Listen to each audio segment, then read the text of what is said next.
Dan Illman, Mike Beer, taking a look at the feature race at Aqueduct on Sunday. Let's throw up the field for race number 8. This is the Winter Memories at 1.1 miles on the inner turf for 3-year-old fillies. It is a big field. You've got several horses coming off layoffs that, before they went to the bench, were in very sharp form.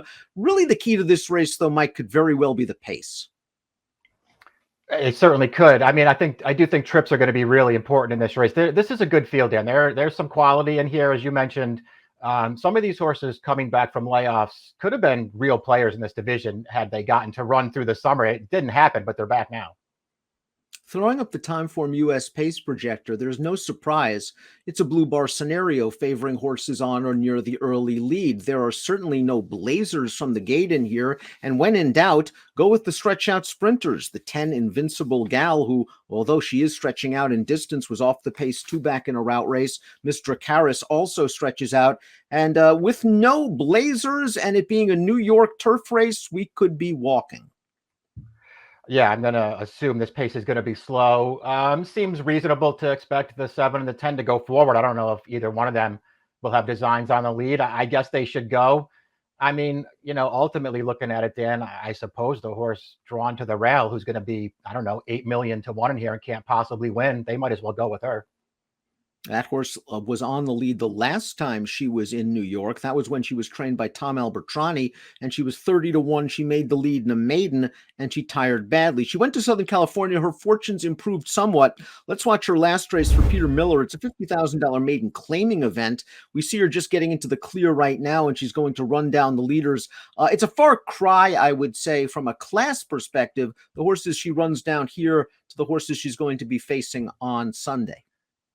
Yeah, I mean, it's just a giant step up in class off of a maiden claiming win in a race where, and she finishes fine in this race to get up.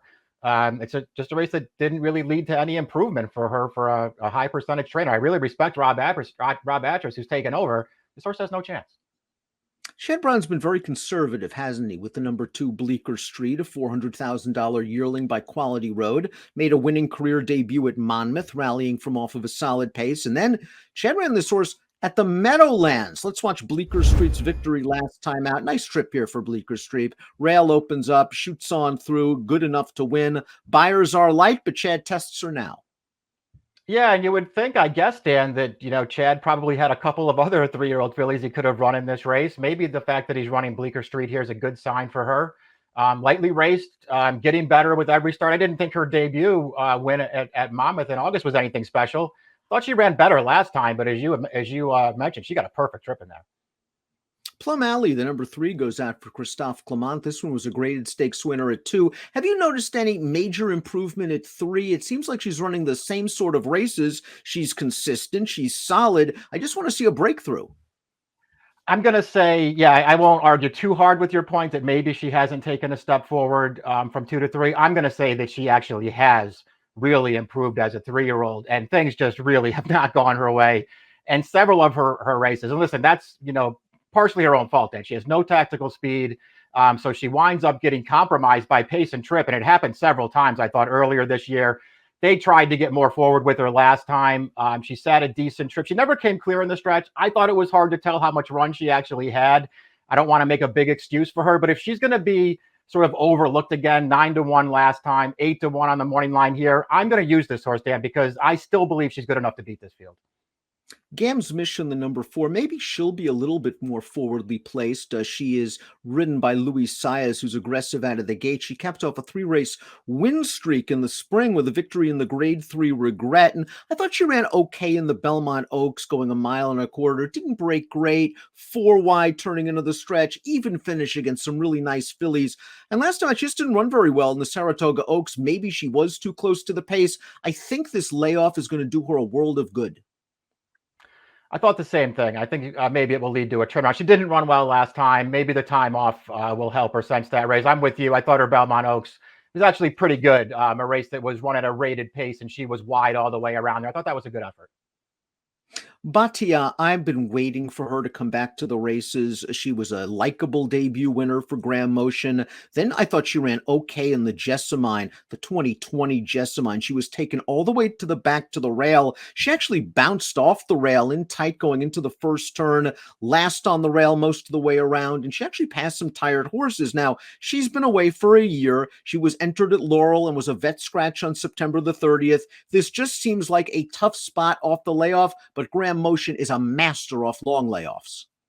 Yeah, I agree with you. Maybe he'll have this horse ready to go, and it feels like she could easily take a pretty big step forward here. Like you, I was impressed with her debut and felt like she just had no chance the last time we saw her. Still a really tough spot then off the layoff, and her running style feels like it could really work against her here if they go slow. White Frost, the number 6, looked like, as Mike mentioned in the open, one of the horses that would have been strong in this division in 2021 based on her first 2 turf starts. She won the Grade 3 Swedish Chant over 3 next out winners, the third horse coming back to win the Grade 3 Florida Oaks with an 85 buyer. Let's watch White Frost dust off that field right now for Bill Mott. Now, our colleague Dave Grenning in the Race Advance on DRF.com noted that Mott said she came out of this race a little bit sore, and he's given her plenty of time to recover, but this is a nice kick. Yeah, this is a very strong performance. She was really good winning her turf debut right here at Aqueduct at the end of her 2-year-old year, Dan. Big finish here. I like, Junior Alvarado. I thought as the race was being run, I thought he took a real chance by not taking her out to the clear around the second turn because you could tell he had tons of run, but it worked out for him. He got a seam. I thought she exploded in there. I think she's really, really good. Mott is so good off of layoffs too. You can look up his stats and Formulator. 180 plus day layoffs with turf routers. The numbers are very strong, and there are a couple of graded stakes wins in there. Trainer Neil Drysdale doesn't run too many horses at Aqueduct, but over the years he has had a good amount of success, and he has the number 7, Mr. Caris, a very expensive daughter of Malibu Moon, stretching out in distance. Now, her last race, the Glen Cove, was 7/8 of a mile. I thought she broke pretty well, and maybe she was just out sprinted. They went a good pace early. She was kind of in tight, I thought, down on the rail turning into the stretch, and then I didn't think she ever really got clear while running on a bit at the end. I thought it was a sneaky good effort. Now she has to prove she's stakes quality. I agree with all that stuff. I didn't really know what to make of her Glen Cove last time. I don't think that she necessarily got the trip that was going to lead to much success in there. And I think there's a real chance she ran a lot better than it looks last time. I don't mind her stretching her back out either, Dan. I like that she's finally back in regular racing. There were a lot of layoffs early on. Even though she showed a ton of potential, I think she's getting better. There was a little buzz at Laurel Park when Bipartisanship was entered in a maiden special weight last time out. You can look at her running lines. She was third in a Group 3 behind a very good filly, Pearls Galore, in July, and she ran so well in her North American debut at Belmont. Motion found a great spot at 2-5. She got pace, and as you see, let's watch Bipartisanship just steamroll this field in the final quarter mile, and it came back a good figure, I guess, because the fourth horse came back to run second in an off the turf race, a maiden special with a 71 buyer. Just look how she powers by these horses. She's a well-built filly. She's going to be a big price, and she's run well in group stakes. Yeah, you're gonna better off of the speed figures, that for sure. I would suggest that she's probably a lot better than the figures make her look. Her stateside debut at Belmont in September, that was actually a pretty good performance. Slow pace. She did not break well in that race, was last on the inside, but she was finishing at the end of that start. I thought she ran well there. I mean, had that field over a barrel last time, Dan, but you don't win races any easier than that. That was a really impressive win. You mentioned the third to Pearls Galore while still a maiden. I mean, Pearls Galore ran in the Breeders' Cup Mile last weekend and was beaten about 3 lengths with a triple-digit buyer. Out of sorts, the number 9 also comes up from the Mid-Atlantic region. This one for high percentage trainer Brittany Russell. She is already a stakes winner. I think you could make an argument she's slightly more effective on soft turf, which could be the case on Sunday. But the issue is pace. She is a one-run closer. She is wholly pace dependent, and she might not get the setup.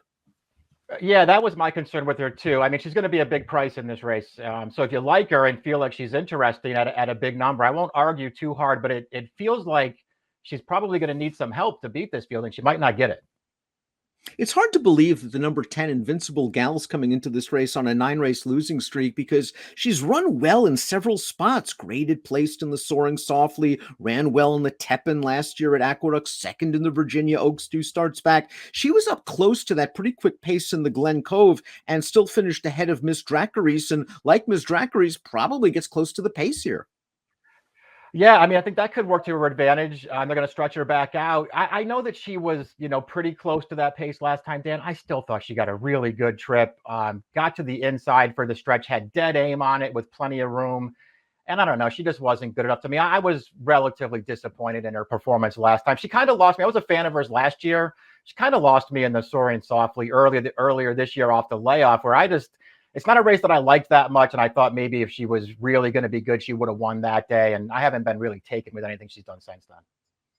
The 11 Runaway Rumor won her first 3 starts, and the New York bred almost pulled off a graded score in the race we'll show you now. The Sands Point at Belmont on October the 16th. Not a ton of pace in this race. We see Runaway Rumor swing to the outside in the stretch. She's going to get up for a second. Fluffy Socks is in very good form. She's just to the inside of this one, and she's able to grind it out. Yeah, and that's Plum Ali in the pink cap and the yellow down on the inside, trying to come up the rail. I don't know. Again, I don't know how much run she had, but she's over behind. Listen, this is just a really likable New York bred, Dan. I think she's really underrated. She shows up every time. We showed you the stretch run of that Sands Point last time. What we didn't show you is that pace was so slow up the backstretch. This horse was last, tried to make a move to get closer up the backstretch. Actually went past Fluffy Socks to contest it around the second turn. She ran really well last time.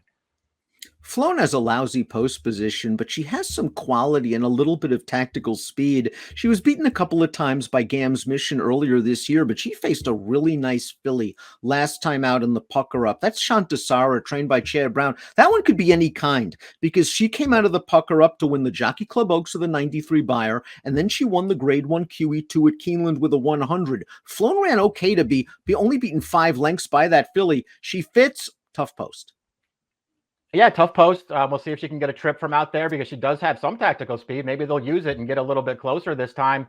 I mean, she finished behind Gam's Mission a couple times, but she wasn't badly beaten by that horse, wasn't badly beaten by Plum Ali earlier this year, and she's going to be a price. This is a wide open race. We want to try to find some prices. We take a look at our top picks. Mike, you're going with Bipartisanship off the maiden win. But again, take a deep look at the form. She's got the group placing against a high quality horse. And her last race, she just exploded late. Yeah, I liked both of her races since she's gotten over here. Dan, I'm not expecting her to be 30-1 in here, but I think she will be a price. And at this point, anyway, we'll see how it all plays out on Sunday. Right now, I'm not going to worry about the figures.